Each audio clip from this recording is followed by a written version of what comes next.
نبی پاک صلی اللہ تعالی علیہ وسلم جو تشریف لائے، آپ کے تشریف لانے کا ایک بہت بڑا بنیادی مقصد یہ تھا کہ انسان واقعی انسان بن جائے، یعنی انسانوں کو انسانیت سکھانے کے لیے تشریف لائے۔ جو انسان اپنی بیٹیوں کو زندہ دفن کر دے وہ انسان تو نہیں، وہ تو جانور بھی نہیں ہے، کیونکہ یہ کام تو جانور بھی نہیں کرتا، ٹھیک ہے؟ تو ان لوگوں کو انسانیت سکھانے کے لیے آئے جو لوگ ایک چھوٹی سی بات کے اوپر لڑائی شروع کر کے 100 سال تک لڑتے ہی رہتے تھے، وہ انسان تو نہ ہوئے، ان کو انسانیت سکھانے کے لیے تشریف لائے۔ جو لوگ چھوٹی چھوٹی بات کے اوپر کینے پال کے زندگیاں گزار دیتے تھے، ان کے دلوں کا کینہ ختم کرنے کے لیے سرکار تشریف لائے، تو انہیں انسانیت سکھانے کے لیے تشریف لائے۔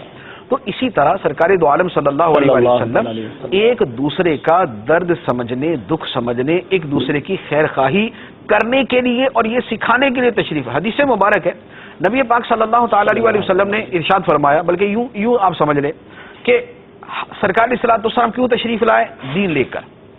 سرکار ہمارے پاس آئے ہی دین لے کر ہے۔ اللہ تعالیٰ قرآن میں فرماتا ہے هو الذی ارسل رسولہ بالہدی ودین الحق، وہی ہے کہ جس نے اپنے رسول کو بھیجا ہدایت کے ساتھ اور سچے دین کے ساتھ۔ سبحان اللہ۔ اب یہ سچا دین ہے کیا؟ یہ سچا دین جس کو لے کر سرکار تشریف لائے اور جس کے ساتھ اللہ نے نبی پاک علیہ الصلوۃ والسلام کو بھیجا، وہ سچا دین ہے کیا؟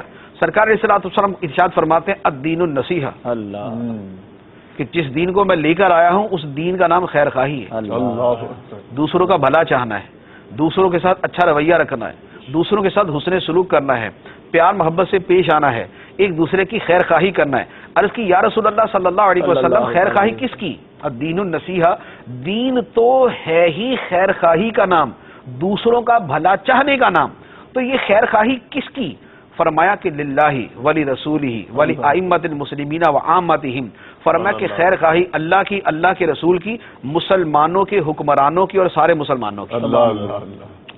یہ مسلمانوں کی خیر خواہی جو ہے یہی دین ہے، اور یہی وہ دین ہے جس کے ساتھ سرکار دو عالم علیہ الصلوۃ والسلام دنیا میں تشریف لائے ہیں۔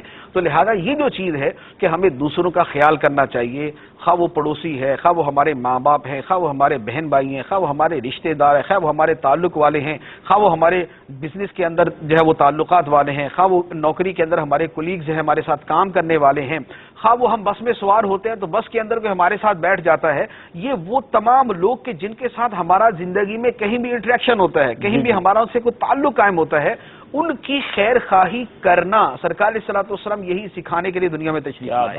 کیا بات ہے! لہذا عزیز علیہ ما عنتم جو ہے اس کا ایک عکس یہ سمجھ لیں کہ سرکار پر امت کا مشقت میں پڑنا گراں گزرتا ہے، اور یہی بات سکھانے کے لیے اور یہی وصف لوگوں میں پیدا کرنے کے لیے سرکار دو عالم علیہ الصلوۃ والسلام تشریف